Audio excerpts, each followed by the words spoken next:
各位老 best，歡迎翻嚟我哋嘅 channel。今日咧要同大家宣布一件事，非常重要嘅，就係即將咧我哋會開一個全新嘅教學課程，叫做 AI 家長學堂。AI 家長學堂咧，顧名思義咧，就係要嚟迎接AI 年代嘅到臨。我哋都知啊，其實過去呢幾年咧，AI 咧基本上已經佔據咗我哋嘅生活噶啦。佢嘅進步咧，基本上咧每一次有新嘅 version 咧，我哋都會覺得哇，好犀利啊，好厲害。咁大家喺其他嘅 channel 入邊咧都會睇到。我都同大家一樣啊，我都喺呢一個過程入邊咧，專登咧去揾一啲專業嘅人士咧去教我點樣用 AI 嘅工具。咁從而咧就啟發咗我覺得咧係好有需要咧，就幫各位家長咧諗一啲有創意而且咧有針對性嘅教學方式，點樣幫到家長們咧利用 AI 工具去教育我哋嘅下一代。小朋友咧即將咧就會喺一個全 AI 嘅世代嗰度成長。我哋由一個完全冇 AI 嘅年代咧走到嚟今日咧，呢個轉變對我哋嚟講咧，無疑咧就係一個非常大嘅衝擊嚟嘅。咁但係對現代嘅小朋友嚟講咧，基本上咧佢唔會覺得有啲咩唔同嘅，因為一出世佢就有 AI 存在噶啦。咁所以咧，我哋咧作為一個嘅家長咧，就要學識點樣好有系統咁樣接納 AI 工具，而且好有智慧地咧去使用。所以 AI 家長學堂咧，就希望咧用一個好似我哋傳統幼兒教育嘅方針一樣嘅方法，去令到大家知道 AI 究竟點樣應用喺我哋嘅親子關係建立啦，幫助我哋小朋友學得更好，甚至乎咧同我哋嘅小朋友一同學習成長，等我哋咧係有份參與喺呢一個嘅 AI 世代嘅入邊嘅。我哋 AI 家長學堂嘅課程咧，主要咧圍繞住咧就係兩個好重要嘅 terms。第一個就叫溫暖。我哋咧溝通最緊要係咩？講感受，講情感嘅互動。所以咧喺個溝通學習嘅過程入邊咧，都要傳遞呢個溫暖嘅感受。而第二個字咧就係結構 structure。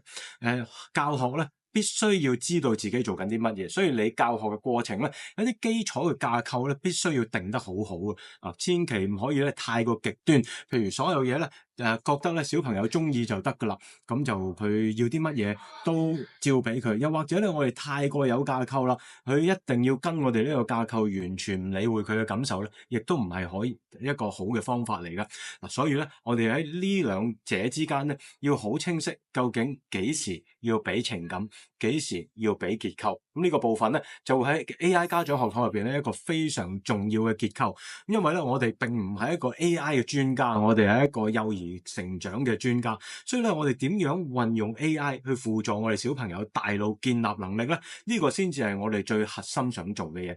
喺 AI 家長學堂入邊咧，我哋咧嗰個底層嘅邏輯咧，除咗係溫暖同埋結構之外咧，其實咧仲有一啲好重要嘅部分嘅。第二個部分就係 evidence base。咁大家睇開我哋 channel 咧，都一定有聽過。我哋每一次咧，都希望用一啲唔同種類嘅一啲教學研究咯，一啲臨床報告咯，去話俾大家聽，其實乜嘢對我哋嘅大腦發展重要，乜嘢係對我哋嚟講咧係一個唔好嘅影響。咁我哋就要透過咧呢一啲完全係有系統嘅研究去入邊咧，話俾大家聽應該做同唔應該做嘅嘢究竟係啲乜嘢。而最重要嘅就係一個我哋叫 co-engagement 嘅嘢，即係話我哋唔係擺低個電腦俾小朋友自己去探索。我好反對咧有一句說話咧，就好多家長咧成日都掛喺個口邊嘅，就話我唔係怪獸家長嚟嘅。咁怪獸家長咧，好多人誤會咗咧，就係我有好多要求俾我哋小朋友。其實咧本身呢個 terms 咧係講緊家長同學校之間嘅關係嘅。咁所以千祈唔好諗住咧放任小朋友隨便等佢揀自己中意嘅嘢咧，就叫做一個良好嘅 parenting， 絕對唔係咁樣嘅。所以咧喺我哋呢個 AI 家長學堂入邊咧，我哋就會好清晰咁樣定義，我哋係要同我哋嘅小朋友咧共同參與喺呢一個 AI 發展嘅世代。co-engagement 咧唔係就咁坐喺側跟嘅，而我哋做家長咧都必須要學習嘅。所以咧呢一個 AI 家長學堂就會變成各位家長啦喺提升你哋 parenting 嘅技巧嘅過程入邊咧一個非常重要嘅第一步。嗱，咁第二步係咩咧？當然啦，我哋老 Best 呢個 channel 咧，最重視嘅就係腦神經科學。咁作為一個相關行業嘅一個專才啦，咁我都幾重視好多咧。其實過去喺網路上啊，甚至乎可能喺 AI 上面咧，佢用好多網絡嘅一啲資訊啦，可能大家會揾到一啲未必正確嘅腦神經科學嘅資訊。咁我哋咧都希望咧，其實破解一啲迷思嘅。嗱，其中一個咧，即係我都好想喺呢度咧同大家講下，就係有一個叫做多巴胺嘅去除嘅方法。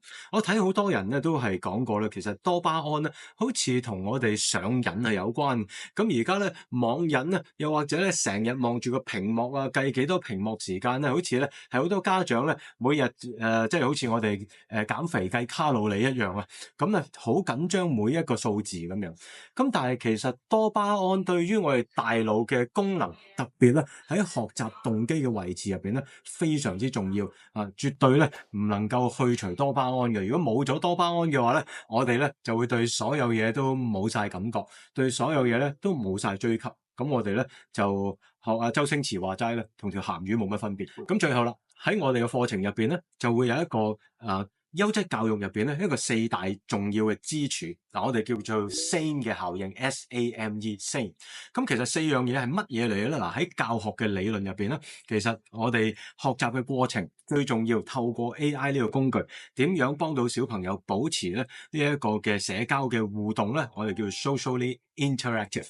咁即係話 S 就係嚟自呢一個社交嘅互動性。咁呢個咧都係我哋人類大腦同 AI 最大嘅分別。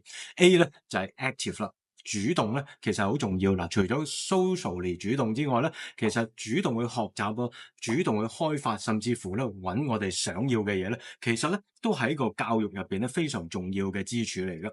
咁啊 M 咧就係 meaningful 意義啦。究竟喺學習上面，譬如 AI 學習教學嘅內容入邊，對於小朋友嘅日常生活嘅意義係啲乜嘢咧？能唔能夠令到佢連結到佢日常嘅生活？呢個咧邊先至係 AI 工具幫到我哋小朋友咧提升佢學習啊，甚至乎生活技能嘅一個重要嘅部分。而最後啦，參與性 engaging， 即係話我哋喺個學習嘅過程能唔能夠適度配合小朋友嗰個發展嘅能力咧？譬如嚇，大家可能有兩個小朋友，一個10歲，一個5歲，佢哋唔同嘅教學階段，作為家長企喺中間，究竟你點樣運用 AI 可以令到兩個小朋友共同參與同一件事，而係符合佢哋嘅 level，一齊去學習互動咧？嗱，喺教學四大支柱入邊咧，都會喺我哋 AI 教育嘅課程入邊咧，非常之重視去幫到家長咧去揾到呢個方法嘅。